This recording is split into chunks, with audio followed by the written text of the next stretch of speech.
Welcome to వార్తా 9 ముందుగా headlines చూద్దాం. ఎల్బీ స్టేడియంలో జరిగిన బీజేపీ భాగ్యనగర్ జనసభ పాల్గొన్న నరేంద్ర మోదీ. కాంగ్రెస్ అధికారంలోకి వచ్చాక డబుల్ ఆర్ ట్యాక్స్ పై చర్చ సాగుతోందన్న ప్రధాని. Telangana R tax, Delhi R tax అని విమర్శ.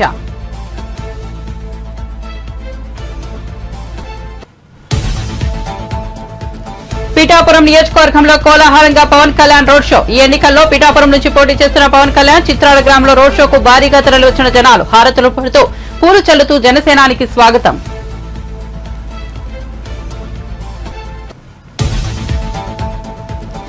గన్నవరంలో ప్రజాగలం సభ. బోరున వర్షంలోనూ సభకు భారీగా తరలివచ్చిన జనాలు. చంద్రబాబు కూడా వర్షంలోనే ప్రసంగించిన వైనం.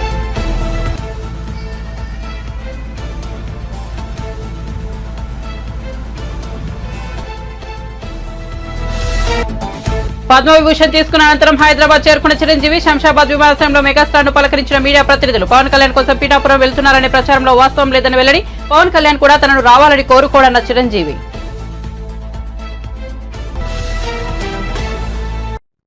ఇక వార్త వివరాల్లోకి వెళ్తే తెలంగాణలో కాంగ్రెస్ అధికారంలోకి వచ్చాక డబుల్ ఆర్ ట్యాక్స్ పై చర్చ సాగుతోందని. ఒక ఆర్ తెలంగాణ అయితే రెండో ఆర్ ఢిల్లీది ప్రధాని మోదీ అన్నారు. తాను ఎవరి పేరు చెప్పకపోయినప్పటికీ ముఖ్యమంత్రి వచ్చి వివరణ ఇస్తున్నారని. తెలంగాణ ఆర్ అంటే రజాకారని పేర్కొన్నారు.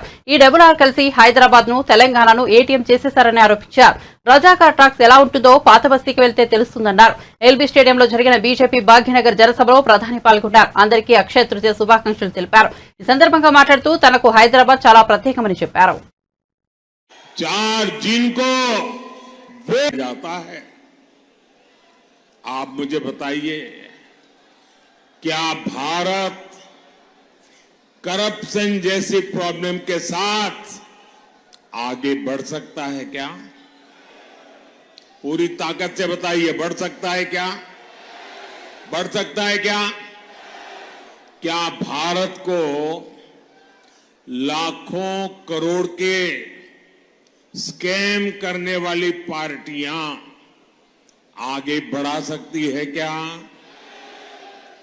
क्या यूथ की एस्पिरेशंस को इग्नोर करने वाली पार्टियां देश का भविष्य बना सकती हैं?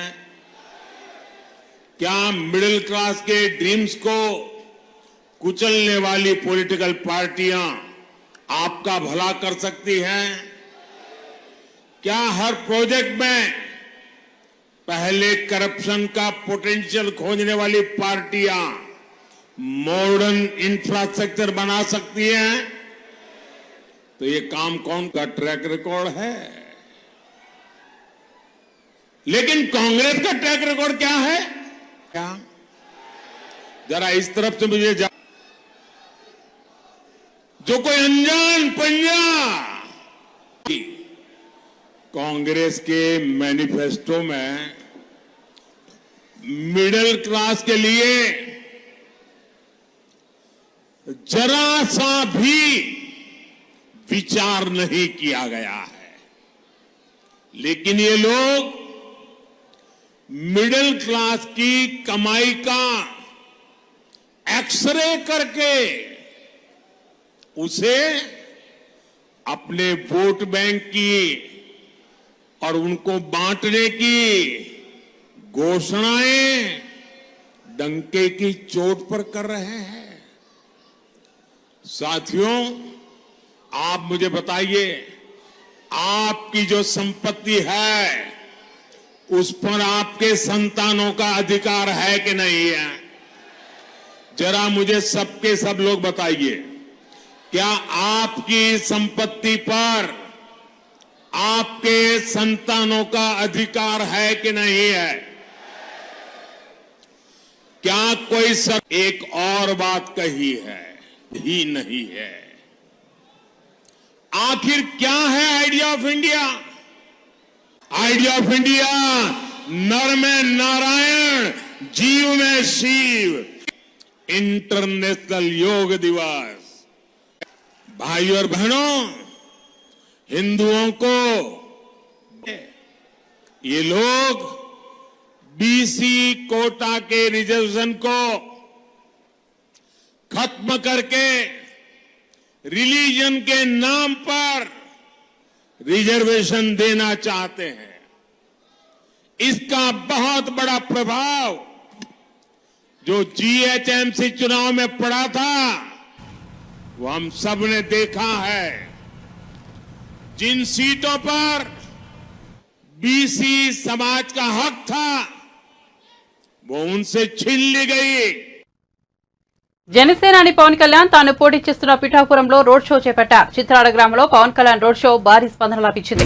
జనాలు భారీగా తరలిరావడంతో రోడ్డు కిక్కిరిసిపోయింది. మహిళలు హారతులు పడుతూ పూలు చల్లుతూ జనసేనానికి స్వాగతం పలికారు. పవన్ తో పాటు ఈ రోడ్ షోలో Pithapuram TDP in-charge SVSN Varma, Kakinada Lok Sabha స్థానం నుంచి జనసేన అభ్యర్థి తంగెళ్ల ఉదయ్ శ్రీనివాస్ కూడా పాల్గొన్నారు. ఈ సందర్భంగా పవన్ మాట్లాడుతూ పిఠాపురం నియోజకవర్గంలో ఉన్న సమస్యలు తనకు తెలుసునని, తాను గెలిచాక వాటిని పరిష్కరిస్తారని, పిఠాపురంను ఒక ఆదర్శ నియోజకవర్గంగా తీర్చిదిద్దుతానని హామీ ఇచ్చారు.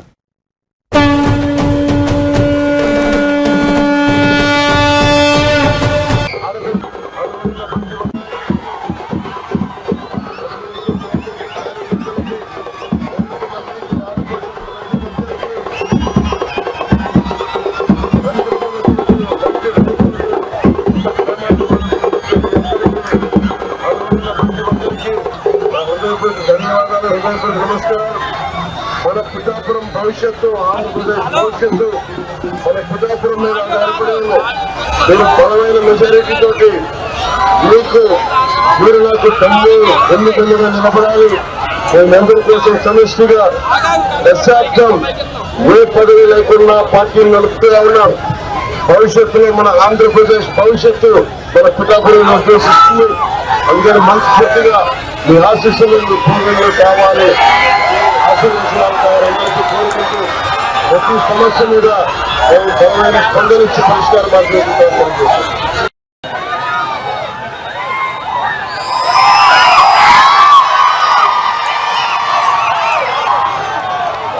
మన భవిష్యత్తు, పిల్లల భవిష్యత్తు కోసం మీరు ఓటేస్తుంటే ఒక్క 5 సంవత్సరాల కోసం ఆలోచించకండి.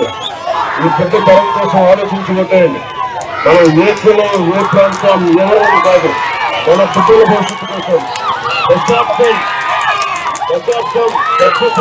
నడిపారంటే పిల్లలు దృష్టిలో పెట్టుకోండి. మీరు ఊహించండి, 2047 పెట్టారు, 20 ఏళ్ళ యువకుడు అయిపోయింటాడు. అప్పటికి ఉపాధి అవకాశాలు ఉండాలి, ఆ ల్యాండ్ ఆర్డర్ బాగుండాలి, ఆరోగ్యం బాగుండాలి, తాగునీరు అన్నీ మనకి ఈజీగా దొరకాలి. అందుకే నేను చేస్తుంది ఒక ఎన్నికల కోసం కాదు, ఒక తరం భవిష్యత్తు కోసం.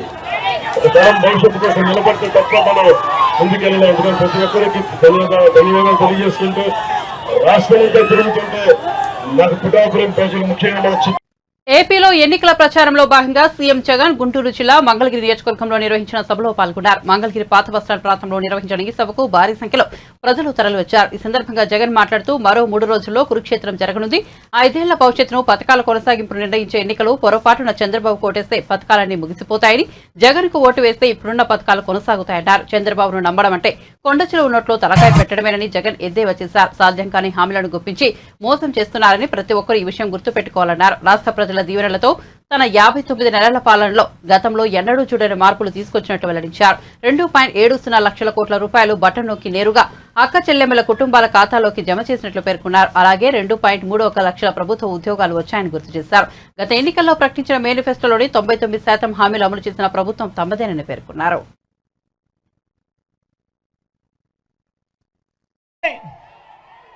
జగన్కు ఓటు వేస్తే పథకాలన్నీ కొనసాగింపు, ఇంటింటి అభివృద్ధి. అదే పొరపాటున చంద్రబాబుకు ఓటు వేస్తే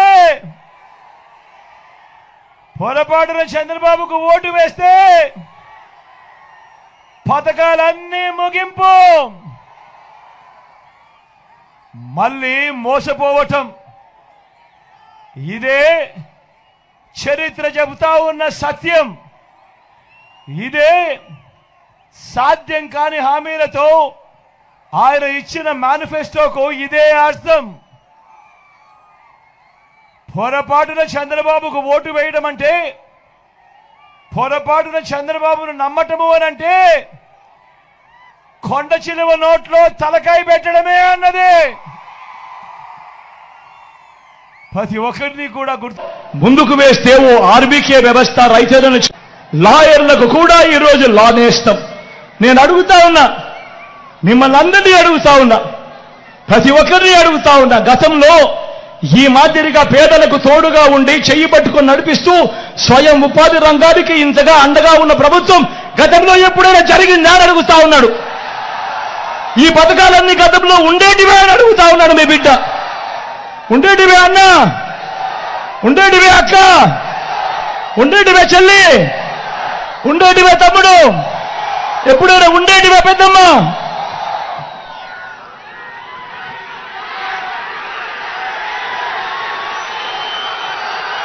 ఏ పేదవాడు అప్పుల పాలు కాకూడదు, ఏ పేదవాడు వైద్యం అందక ఇబ్బంది పడకూడదు, ఏ పేదవాడు వైద్యం అందక అప్పుల పాలయ్యే పరిస్థితి ఏ పేదవాడికి రాకూడదు అని మొట్టమొదటిసారిగా ఈ 59 నెలల కాలంలో గతంలో ఎప్పుడూ జరగని విధంగా ఈరోజు ఆరోగ్యశ్రీని విస్తరించాం. 25 లక్షల దాకా ఏ పేదవాడికైనా ఉచితంగా వైద్యం, రెస్ట్ పీరియడ్ లో కూడా ఆపరేషన్ అయిపోయిన తర్వాత ఆ పేదవాడికి రెస్ట్ పీరియడ్ లో కూడా ఆరోగ్య ఆసరా. ఈ రోజు ప్రతి పేదవాడికి అండగా పిల్లమ్మలు ఎక్కడికి బయటికి వెళ్ళినా కూడా ఇదే చంద్రబాబు నాయుడు గారు 14 సంవత్సరాలు ఆయన అధికారంలో ఉన్నా కూడా ఏ రోజు ఏ పేదకు గుర్తుకొచ్చే ఒక్క పథకము పెట్టలేదు అనంటే, ఏ పేదకు గుర్తుకొచ్చే ఒక్క మంచి కూడా ఆయన చెయ్యలేదు అనంటే ఆయన పాలన ఎలా ఉండేది అని చెప్పి ఒక్కసారి గమనించమని అడుగుతా ఉన్నా. అధికారంలోకి వచ్చేదాకా చంద్రబాబు పాలన అబద్ధాలు, మోసాలు. అధికారం దక్కితే చంద్రబాబు చేసే మాయలు, మోసాలు ఎలా ఉంటాయో ఒక్కసారి ఈ 2014లో ఆయన ఇచ్చిన ఈ పాంప్లెట్ ఒక్కసారి చూడమని కోరుతా ఉన్నా, అడుగుతా ఉన్నా. ప్రత్యేక హోదా ఇచ్చాడా? దాన్ని అమ్మేశారు. మరి నేను అడుగుతా ఉన్నా, ఇలాంటి వాళ్ళని అమ్మచ్చా అని అడుగుతా ఉన్నా. చేస్తా ఉన్నారు. మామూలుగా ఎవరైనా మోసం చేస్తే, ఎవరైనా దొంగతనం చేస్తే దొంగోడు అని చెప్పి కేసులు పెడతాం. ఎవరైనా మోసం చేస్తే చీటింగ్ కేసు మీద చీటర్ అని చెప్పి కేసు పెడతాం. మరి ఎన్నికలు వచ్చిన ప్రతిసారి ఒక మేనిఫెస్టో అంటూ అందమైన ఆశలు. టీడీపీ అధినేత చంద్రబాబు ఉమ్మడి కృష్ణా జిల్లా గన్నవరంలో ఏర్పాటు చేసిన ప్రజాగలం సభకు హాజరయ్యారు. చంద్రబాబు రాకకు ముందు నుంచే గన్నవరంలో భారీ వర్షం పడుతోంది. చంద్రబాబు వేదికపై గొడుగు కింద నిల్చున్నప్పటికీ తడిసి ముందయ్యారు. ఈ సందర్భంగా చంద్రబాబు ప్రసంగిస్తూ మే నెలలో గన్నవరంలో వర్షం పడుతోందంటే వరుణదేవుడు కరుణించారని అర్థమని అన్నారు. అనుమానమే లేదు, విజయం మనదేనని ధీమా వ్యక్తం చేశారు. నారా చంద్రబాబు బాబు లెక్క పెట్టే వ్యక్తిగా పని తెలుగుదేశం పార్టీ అభ్యర్థి, గన్నవరం కాబోయే ఎమ్మెల్యే యార్లగడ్డ వెంకట్రావు గారు మచిలీపట్నం జనసేన అభ్యర్థి, మిత్రపక్షాలు బలపరిచే అభ్యర్థి బాలశౌరి గారు వర్షంలో తడుస్తూ నాకు స్వాగతం పలికిన తెలుగుదేశం, జనసేన, బీజేపీ కార్యకర్తలు, నాయకులు, ప్రత్యేకంగా మా తెలుగింటి ఆడబిడ్డలు, వరుణదేవుడు మిమ్మల్ని చూస్తే భయపడుతున్నాడు. వర్షాన్ని లెక్క పెట్టుకోలేదు, ఎండలు లెక్క పెట్టుకోలేదు. ఒకే ఆలోచన, గెలిపే ధ్యేయంగా పనిచేస్తున్న మిమ్మల్ని నా గుండెల్లో పెట్టుకుంటానని మీ అందరికీ హామీ ఇస్తున్నా. 2 రోజులే, ఎల్లుండే చివరి రోజు ప్రచారానికి. 3 రోజుల్లో ఎన్నికలు అయిపోతున్నాయి. తాడేపల్లి ప్యాలెస్ లో ఒక సైకో ఉన్నాడు. గన్నవరంలో ఒక పిల్ల సైకో ఉన్నాడు.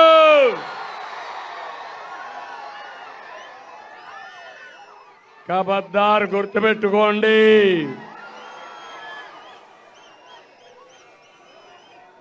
తిన్నింటి వాసాలు లెక్క పెట్టే వ్యక్తి ఇక్కడ ఉండేవాడు.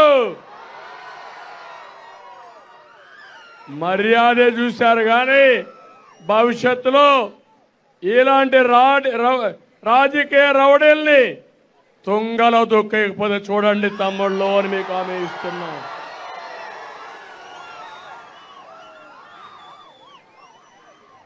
యార్లగడ్డ వెంకట్రావు చదువుకున్న వ్యక్తి, రాజకీయాలు ఆధారంగా చేసుకోలేదు. అమెరికాకి వెళ్ళి తెలివితేటతో డబ్బులు సంపాదించిన వ్యక్తి యార్లగడ్డ వెంకట్రావు. ఇక్కడ ఉండే సైకో రౌడీజం చేసి భూ కబ్జాలు చేసి డబ్బులు సంపాదించిన వ్యక్తి. అందుకే హామీ ఇస్తున్నా, ఇక్కడ మేము కానీ మా మిత్రుడు పవర్ స్టార్ పవన్ కళ్యాణ్ గారు ప్రజలు గెలవాలి, రాష్ట్రం నిలబడాలి, మీ పిల్లల భవిష్యత్తు వెలగాలి, అదే మా ఆలోచన. ఆ ఆలోచన కోసమే పనిచేస్తున్నాం. ఈరోజు నేను చూస్తున్నా ఎక్కడ పోయినా ఉద్ధృతంగా ఉంది, ఏమి అనుమానం లేదు. వైసీపీకి డిపాజిట్ కూడా రావు. తాను అడిగిన ప్రశ్నలకు సీఎం జగన్ సూటిగా సమాధానం చెప్పాలని ఏపీపీసీసీ అధ్యక్షులు కడప ఎంపీ అభ్యర్థి షర్మిల డిమాండ్ చేశారు. కడపలో నిర్వహించిన విలేకరుల సమావేశంలో ఆమె మాట్లాడుతూ కంటతడి పెట్టుకున్నారు. రాజకీయ కాంక్షతోనే కడపలో పోటీ చేస్తున్నానని జగన్ అంటున్నారు. నన్ను రాజకీయాల్లోకి తెచ్చింది జగనన్న కాదా? జైల్లో ఉన్నప్పుడు నన్ను పాదయాత్ర చేయమన్నది మీరు కాదా? నా భర్త పిల్లల్ని వదిలేసి 1000 కిలోమీటర్ల మేర పాదయాత్ర చేశా. మీ భవిష్యత్ కోసం నా కాలికి గాయమైనా వెనక్కి తగ్గలేదు. పాదయాత్ర సమయంలో వైఎస్ఆర్సీపీ అంతా నా చుట్టే తిరిగిందే. నాకే రాజకీయ కాంక్ష ఉంటే వైఎస్ఆర్సీపీని నేను హైజాక్ చేసేదాన్ని కదా. మీ నుంచి పైసా సాయం కోరినట్టయినా నిరూపించగలరా? మీరు వైఎస్ఆర్ కొడుకునని ఎందుకు మర్చిపోతున్నారు? ప్రపంచంలో రాజకీయ విభేదాలు ఉన్న వాళ్ళు చాలా మంది ఒకే కుటుంబంలో ఉన్నారు. వేర్వేరు పార్టీలో ఉండి ఒకే కుటుంబంలో కొనసాగుతున్న వారు చాలా మంది ఉన్నారని షర్మిల ఇటీవలే జగన్ ఇంటర్వ్యూలో చేసిన వ్యాఖ్యలకు కౌంటర్ ఇచ్చారు. కోసం జగనన్న వస్తాడు, జగనన్న మేలు చేస్తాడు, రాజశేఖర రెడ్డి గారి రాజ్యం తెస్తాడు అని కాలికి బలపం కట్టుకుని తిరిగిన దాన్ని నేను కాదా? నా బిడ్డల్ని, నా కుటుంబాన్ని పక్కన పెట్టి రోడ్ల మీదనే నెలల తరబడి మీకోసం త్యాగం చేసిన దాన్ని నేను కాదా? ఆఖరికి నా కాలు ఇంజరీ అయితే కూడా అతి వేగంగా ఫిజియోథెరపీ చేసి మళ్లీ వెంటనే చేయాలి అని తాపత్రపడి చేసింది మీకోసం నేను కాదా? మరి నేను ఇన్ని త్యాగాలు చేసినా కూడా నాకు రాజకీయ కాంక్ష ఉంది అని మీరు అంటున్నారే, నాకే గనక రాజకీయ కాంక్ష ఉంటే నేను పొందాలనుకున్న పదవి, పోస్టు మీ పార్టీలో నేను మొండిగానైనా పొందగలను. వివేకానంద రెడ్డి గారి లాంటి వాళ్ళు నాకు అండగా నిలబడ్డానికి నన్నే ఎంపీని చెయ్యాలి అని ఎంతో మంది మీ పార్టీలోనే ప్రయత్నించిన వాళ్ళు కూడా ఉన్నారు. వాళ్ళందరి అండా చూసుకొని నేను ఏ రోజు మీకు రిబెల్ చేశానా? నాకు రాజకీయ కాంక్ష గాని డబ్బు కాంక్ష గాని ఉంది అని మీ మనస్సాక్షిలో మీరు నిజంగానే నమ్ముతున్నారా? నాకు రాజకీయ కాంక్ష మీకోసం మీతో ఉన్నంత కాలం, మీరు ముఖ్యమంత్రి అయినంత వరకు నాకు రాజకీయ కాంక్ష లేదు, నాకు డబ్బు కాంక్ష లేదు. నేను ఏం చేసినా మీకోసం చేశాను, నేను త్యాగం అనుకొని చేశాను, నా అన్న కోసం అనుకొని చేశాను.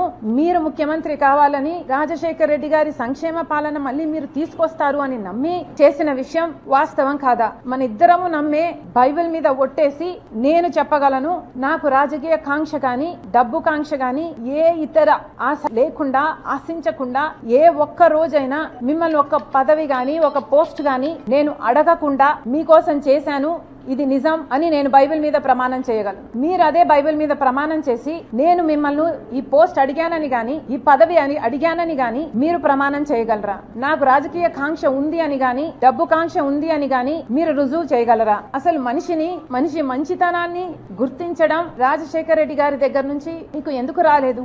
ఏదైనా ఒక లావాదేవీ కోసం, ఏదైనా ఒక లాభం కోసం ఆలోచన చేసే మనిషి కాదు రాజశేఖర రెడ్డి గారు. ఆయన బిడ్డను నేను, ఆయన హృదయానికి దగ్గరగా ఆయన మాటలు వింటూ ఆయన హృదయంలో హృదయంగా పెరిగిందని నేను.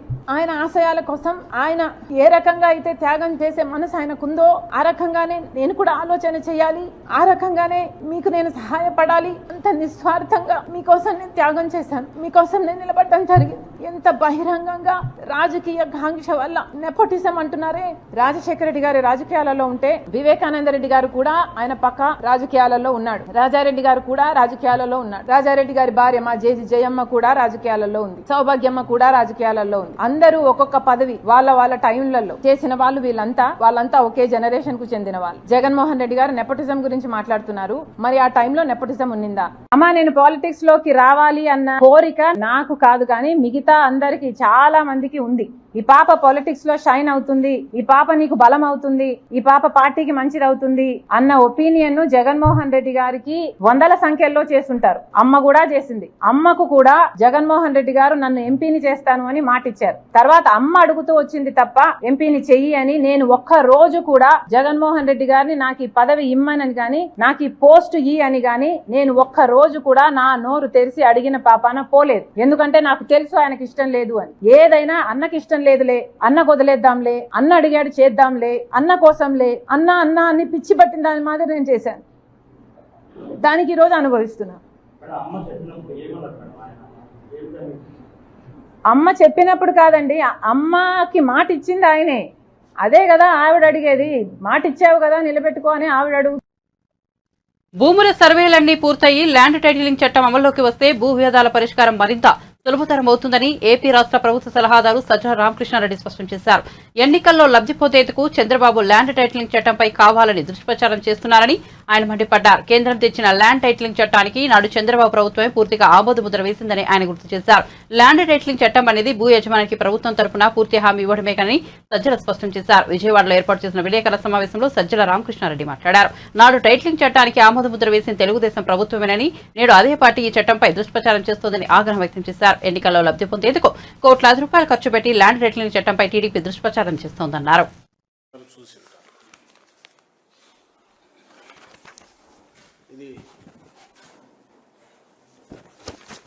ఇది చూస్తే సహజంగానే ఏదో జరిగిపోతుంది, ప్రళయం వస్తుందేమో, ఏమైపోతుందో అనేది పెట్టారు. కానీ ఇది ప్రకటనలో నేను తప్పు. ఎక్కడ కానీ పొరపాటున మీరు గమనిస్తే అడ్వర్టైజ్మెంట్ అని కానీ ఎవరు ఇష్యూ చేశారో తెలియదు. మరి ఇది రామోజీరావు భయపెడుతున్నాడా, ఇంకొకరు భయపెడుతున్నాడో దీంట్లో తెలియదు. రామోజీరావు పత్రిక కాబట్టి రామోజీరావు అనుకోవాలి. పోనీ అలా అనుకుందామంటే రాధాకృష్ణ అదే పెట్టాడు. దీంట్లో కూడా ఎక్కడా లేదు, ఎవరిచ్చారో లేదు ఈ భయపెట్టే ప్రకటన. కింద చంద్రబాబు ఉన్నాడు కాబట్టి, ఈ గుర్తులు ఉన్నాయి కాబట్టి ఇది వీళ్ళు ఇచ్చారని అనుకోవాలి. ఏం రాశారంటే దీంట్లో, మీ భూమి మీది కాదు, ల్యాండ్ టైటిలింగ్ చట్టంతో జరగబోయేది ఇదే, జగన్ దుర్మార్గ చట్టంతో కింద కొన్ని, మళ్ళీ బాబుని రప్పిద్దామని అన్నారు. వీళ్ళ దిక్కుమాలిన దీనిల కోసం ఏ రకంగా ఎక్కడికి జారుతుపోతున్నారు అనేది చూడాలంటే ఇది ఒక దీంట్లో ఇచ్చారు. ఇది జనరల్ పత్రిక ప్రకటన. ఎక్కడ కానీ ఎవరిచ్చారో లేదు, అడ్వర్టైజ్మెంట్ అనేది లేదు. ఒక్క ఈ పత్రికలో మాత్రమే వాళ్ళ పాలసీ అనుకుంటా అడ్వర్టైజ్మెంట్ అని ఉంది, రాశారు. ఇష్యూడ్ బై తెలుగుదేశం పార్టీ అని ఇక్కడ ఉన్నారు. అంటే నేను దీంతోనే ఎందుకు మొదలు పెడుతున్నా అంటే, ఒకటి దీంట్లో ఉన్న కంటెంట్, వీళ్ళు మనుషుల పిశాచాల, రాక్షసులు కూడా కాదు. ప్రజల జీవితాలతో ఎందుకు ఆడుకోవాలనుకుంటున్నారు? ప్రజల జీవితాలతో, రాష్ట్ర ప్రజల జీవితాలతో ఏమాత్రం ఎంతో కొంత ఆస్తి ఉన్నా, స్థిరాస్తి ఉంటే వాళ్లను భయపెట్టి భయభ్రాంతములు చేసి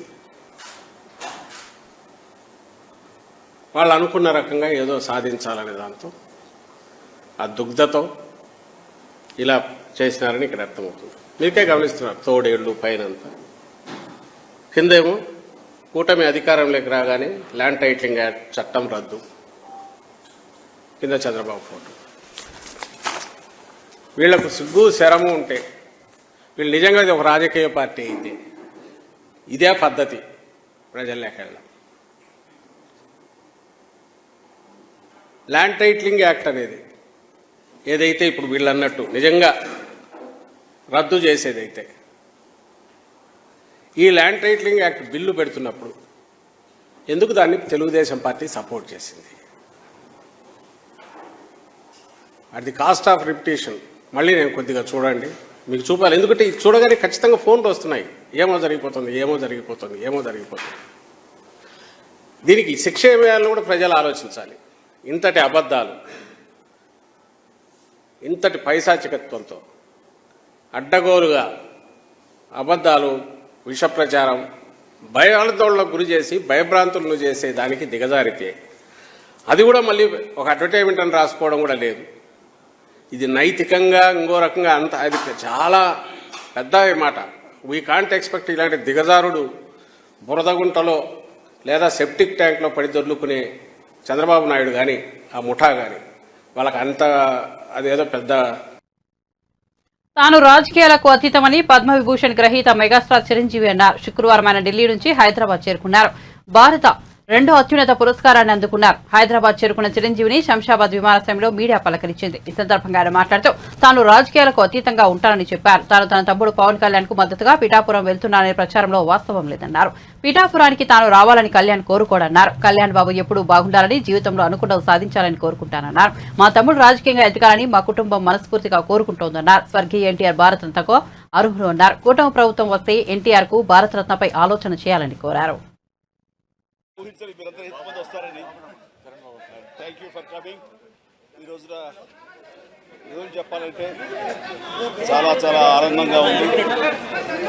45 సంవత్సరాల సుదీర్ఘ ఈ కళా సేవకి కేంద్ర ప్రభుత్వం గుర్తించి ఈ పద్మవిభూషణ్ అవార్డు ఇవ్వటం నిజంగా చాలా ఆనందంగా, సంతోషంగా ఉంది.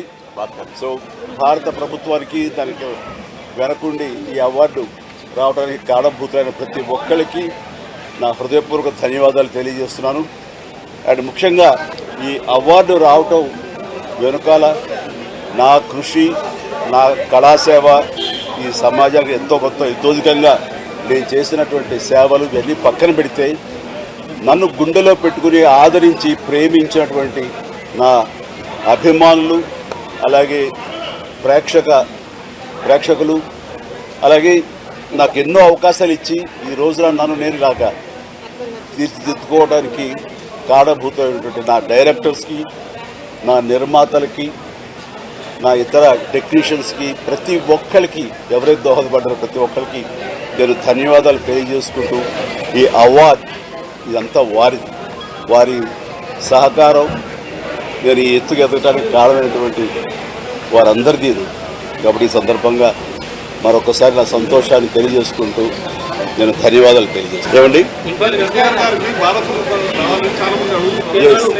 నిజంగా ఇది వారికి ఎంతైనా రావడం సముచితం, రావాలని నేను కూడా మనస్ఫూర్తిగా అభిలషిస్తున్నాను, రావాలని కోరుకుంటున్నాను. అది ప్రభుత్వ పరంగా చేస్తే కనుక త్వరితగతిన ఇది సహకారం అవుతుంది. అండ్ డెఫినెట్గా ఎంతైనా సరే అటు ఎంజీఆర్ గారికి వచ్చినప్పుడు వీరికి రావడం కూడా అంతకంత సముచితం అండ్ అది ఆనందదాయకం. దానికి నేను ఎదురు చూస్తుంటాను, నేను కోరుకుంటున్నాను రామారావు గారికి భారతరత్న రావాలి. నేను రాజకీయంగా అతీతంగా ఉన్నాను అనుకోవచ్చు. తర్వాత పిఠాపురానికి నేను వెళ్ళటం లేదని అది ముందుచ్చేది. ఇది మీడియాలో మీరు ఎందుకో స్పెక్యులేట్ చేశారు, అది మీరు పెంచి పోషించారు దానికి సమాధానం చెప్పాల్సిన అవసరం నాకు లేదు. నేను వెళ్ళటలేదు. బాబు మా కళ్యాణ్ బాబు దాన్ని రమ్మని ఎప్పుడూ కోరుకోలేదు. నా కంఫర్ట్ వదిలేస్తాడు. అండ్ తను బాగుండాలి, తన జీవితంలో అనుకున్నది కోరి సాధించాలన్న అభిలషిస్తాను. నేను ఆశీస్సులు అందజేస్తాను. దానికి నేను తనతో పాటు నేను ఉన్నాను అని చెప్పేందుకు మొన్న ఒక వీడియో బయట ఇచ్చాను. అండ్ ఖచ్చితంగా మా తమ్ముడి యొక్క అభివృద్ధిని, మా తమ్ముడు రాజకీయంగా ఎదగడానికి ఎప్పుడు మా కుటుంబ సభ్యులు మేము మనస్ఫూర్తిగా మనసావాచ కోరుకుంటాం. బులెటిన్ ముగించే ముందు హెడ్లైన్స్ మరోసారి చూద్దాం. ఎల్బీ స్టేడియంలో జరిగిన బీజేపీ భాగ్యనగర్ జనసభలో పాల్గొన్న నరేంద్ర మోదీ. కాంగ్రెస్ అధికారంలోకి వచ్చాక డబుల్ ఆర్ ట్యాక్స్ పై చర్చ సాగుతుందన్న ప్రధాని. Telangana R tax, Delhi R tax అని విమర్శ.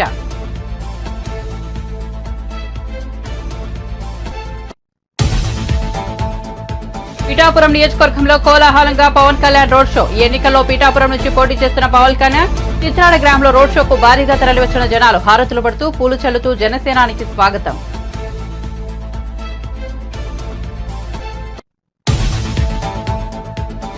గన్నవరంలో ప్రజాగలం సభ బోరున వర్షంలోనూ సభకు భారీగా తరలివచ్చిన జనాలు. చంద్రబాబు కూడా వర్షంలోనే ప్రసంగించిన వైనం.